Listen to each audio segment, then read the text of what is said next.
As a result of the upcoming Tournament of Power, Gohan is going to be fighting once again. And the chances of him going back to being that badass that we saw in DBZ when he fought guys like Frieza, Cell, and Boo is much higher than it's been in quite some time. But the question is not about whether or not Gohan's going to be a badass, because I'm pretty sure he is going to get a moment to shine, maybe more than one, in this tournament. The question that comes to my head is, will he remain a badass? Will he stay a fighter for at least some time? Or is he going to go back to being a nerd after this arc? And although Dragon Ball Super is still ongoing and things could change, Dragon Ball Online may actually provide a clue of Gohan's ultimate fate. Let's talk about it next.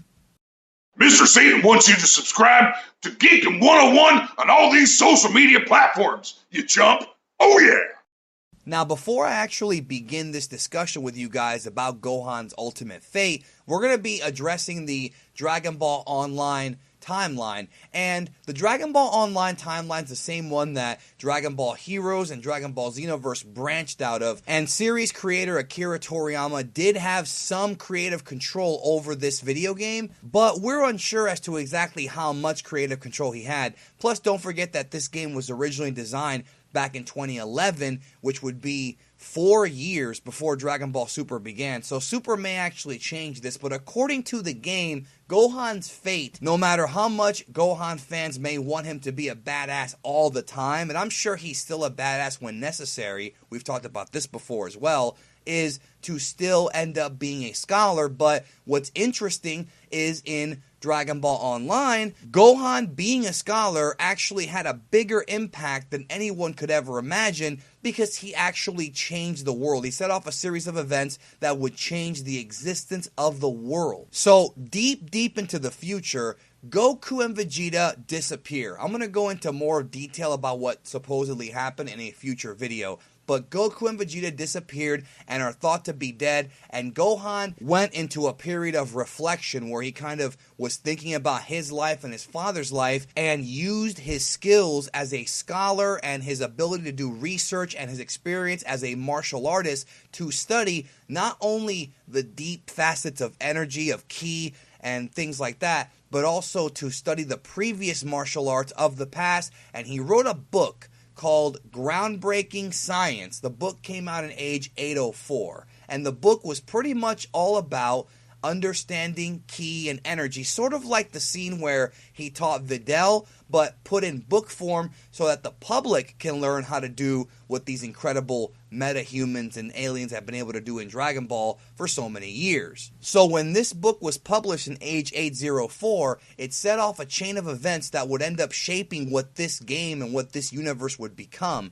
There was an article in the book called Kachin Can Be Cut, which is basically a throwback to Gohan cutting the Z sword in Dragon Ball Z in the Buu arc, because the metal was made of this alloy called Kachin, and as a result of that, it led to the creation of what was called the Kikoken Jutsu Sword School, which was founded by Trunks and Goten, and thus allowed people to become better swordsmen. This would also lead to Krillin and Tenshinhan starting their training schools, the new Kame School and the new Crane School, in age 821. So this was all due to the public interest from Gohan's book, that so many people, so many regular humans were able to read the book and learn how to use not only advanced martial arts, but ki control. So that's why the Earth in Dragon Ball Heroes in age 1000 has so many regular humans using ki blasts and learning how to fly and using ki abilities. And this is, of course, why the humans in the game are a playable class race. NTL Incorporated, the company that programmed the game, and I guess Toriyama helped them, came up with this idea to explain a world filled with superpowered characters, including humans, and that's what they came up with. And thus, Gohan being a scholar and his history of the martial arts would have much more of an impact on the society of the world than we could ever imagine. So those of you who really don't want Gohan to be a scholar, that's fine. It's not really a big deal, but understand in the Dragon Ball Online version of the events, him being a scholar would create quite an interesting yet dangerous world to live in, because as you know, if you have tons of people who learn how to use ki and fight like Z fighters, it could be dangerous if it falls to the wrong hands. But of course, like always, there's always going to be a good side there to protect the planet. Thank you so very much for watching the video, and let me know if you want to hear more of the lore behind Dragon Ball Online, Heroes, and of course Xenoverse, which does adapt some elements from Dragon Ball Online. Definitely let me know if you want to hear more, because I have fun researching this timeline, because I find it so interesting and so vastly different from GT and from Super. It's like a whole third different series of events. Anyways, press that like button if you enjoyed it. Subscribe if you have not. Spread the word about the channel. And check out some of these videos too. I feel you might like them as well. Have a nice day.